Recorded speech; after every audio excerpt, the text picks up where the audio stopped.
అయోధ్య రాముల వారిని తలుచుకోకుండా ఉండలేము. అలాగే అయోధ్య పూజా సామాగ్రి కూడా వాడకుండా ఉండలేము. అయోధ్య పూజా సామాగ్రి వాడండి, మీ పూజని పరిపూర్ణం చేసుకోండి. డీలర్షిప్, డిస్ట్రిబ్యూషన్, హోల్సేల్ కై సంప్రదించవలసిన నంబర్లు. కృష్ణా బేసిన్ కు వరద.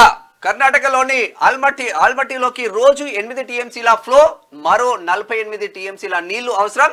వారంలో నిండే ఛాన్స్. ఆగస్టు 2వ వారం నాటికి మన ప్రాజెక్టులకు జలకళ. గోదావరి బేసిన్ లోకి ఇంకా మొదలు కాని ప్రభావం. జలకళ వస్తుంది కానీ వర్షాలు కొడతలు, చెరువులు నిండే విషయం ఏంటంటే రైతులు వెయిట్ చేస్తా ఉన్నారు. గతంలో కృష్ణా బేసిన్ కి నీళ్లు రాలేవు. ఎందుకంటే అక్కడ మహారాష్ట్రలో అంటే పైన ఉన్నటువంటి ప్రాంతాల్లో వర్షాలు పడితే అక్కడ నుంచి వరదలు వస్తే ఆ వరద ద్వారా ఇక్కడ అక్కడ శ్రీశైలం, ఆ శ్రీశైలం నుంచి నాగార్జున సాగర్ ఇట్లా నీళ్లు ప్రవాహం ఉంటుండే. దాంతో రైతులకు మంచి జరుగుతుండే. కాకపోతే ఏంటంటే గతంలో చాలా ఎకరాల్లో, కొన్ని వేల ఎకరాల్లో క్రాప్ హాలిడే ప్రకటించారు రైతులు. కారణం ఏంటి అంటే నీళ్లు రాకపోతే ఏమవుతుంది, అక్కడ ప్రాజెక్టులలో నీళ్ళు లేని కారణంగా వాళ్ళు పంటలు వేసుకుంటే ఎండిపోతాయి కాబట్టి క్రాప్ హాలిడే ప్రకటించారు. అయితే ఇప్పుడు ఏంటంటే ఇక్కడ కృష్ణా బేసిన్ కి సంబంధించి వరద వస్తూ ఉందంటే మహారాష్ట్రలో కురుస్తున్నటువంటి వర్షాలు కానీ పైన కురుస్తున్నటువంటి వర్షాలు కానీ చూద్దాం. ఎందుకంటే కొంచెం టైం తీసుకుంటే మంచిది, పబ్లిక్ ఎక్కువ వస్తారు అన్నట్టు, అందుకని ఆపుతున్నాం. అయితే ఇట్లా కురుస్తున్నటువంటి వర్షాలకు సంబంధించి అక్కడ వస్తూ ఉన్నాయి కాబట్టి ఆ వర్షాల ద్వారా వచ్చినటువంటి వరదలతోటి ఎక్కువ ప్రవాహం రావడం ద్వారా ఈసారి కొంతవరకు ఇప్పుడు ఆల్మట్టి అవన్నీ కూడా నిండుతా ఉన్నాయంట.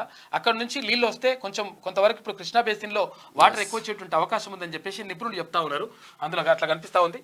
ఇక వర్షాలు లేక అల్లాడుతున్న రైతులకు ఊరట కలిగించేలా ఎగువన వరదలు పెరుగుతున్నాయి.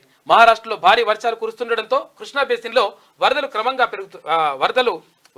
పెరుగుతుంది. కృష్ణా బేసిన్ నదిపై కర్ణాటకలో నిర్మించిన ఆల్మట్టి ప్రాజెక్టులోకి క్రమంగా ఫ్లో పెరుగుతున్నది. అయితే రోజు సగటున 8 టీఎంసీల చొప్పున ఆల్మట్టికి వరద వస్తుంది. మంగళవారం ఉదయం నుంచి బుధవారం ఉదయం వరకు ఆల్మట్టిలోకి దాదాపు 12 టీఎంసీల వరద వచ్చి చేరింది. మంగళవారం ఉదయం వరకు ప్రాజెక్టులోకి 60,000 క్యూసెక్ల వరద ప్రవాహం వస్తుండగా బుధవారం నాటికి 86,000 క్యూసెక్లకు పెరిగిందంట.